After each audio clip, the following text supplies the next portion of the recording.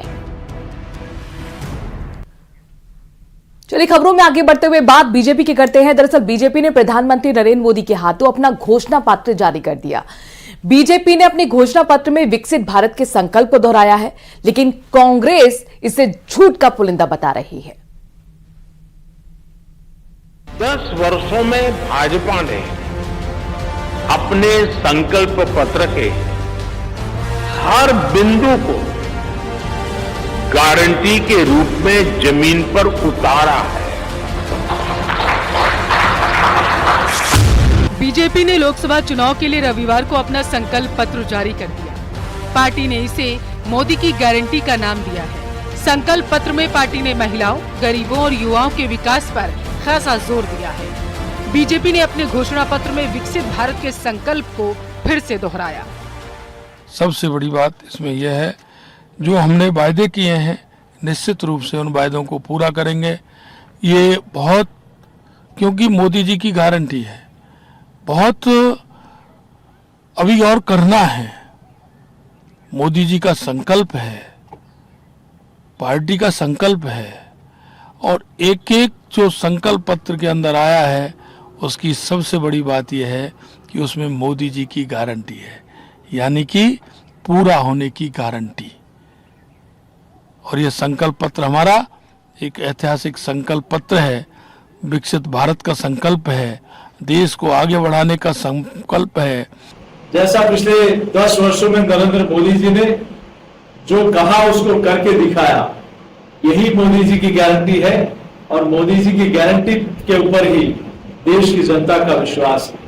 5 वर्षों तक मुफ्त में राशन, गैस कनेक्शन और पीएम सूर्यघर से जीरो बिजली का सपना, ये निश्चित रूप से भारतीय जनता पार्टी के संकल्प पत्र में है, जो निश्चित रूप से फिर एक बार मोदी जी की गारंटी को साकार करने वाली है। और इसमें एक संकल्प लिया है कि नारी वंदन, नारी का सम्मान और नारी को ऊपर उठाने के लिए नरेंद्र जी मोदी महिला सशक्तिकरण के लिए हमेशा प्रयासरत रहे हैं।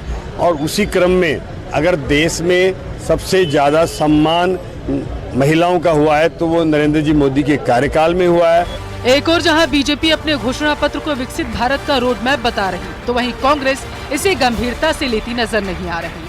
प्रदेश के पूर्व मुख्यमंत्री अशोक गहलोत ने निशाना साधते हुए कहा कि 2014 और 2019 में जो स्थितियां थीं, वो अब बदल गई हैं। जो भी वादे किए गए थे वे वादे ही धरे रह गए। तो 14-19 में जो माहौल था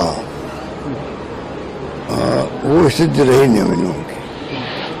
अब जो वादे करते करते निभाया नहीं, काला धन लेके आएंगे, 15 लाख रुपए खाते में डाल देंगे, किसानों की आमदनी दुगनी कर देंगे, लोकपाल लेके आएंगे, क्या क्या नहीं कहा गया, वो तमाम वादे रह गए हैं। भारतीय जनता पार्टी का लोकसभा के चुनाव में जो घोषणा पत्र है वो झूठ और असत्य का पुलिंदा है।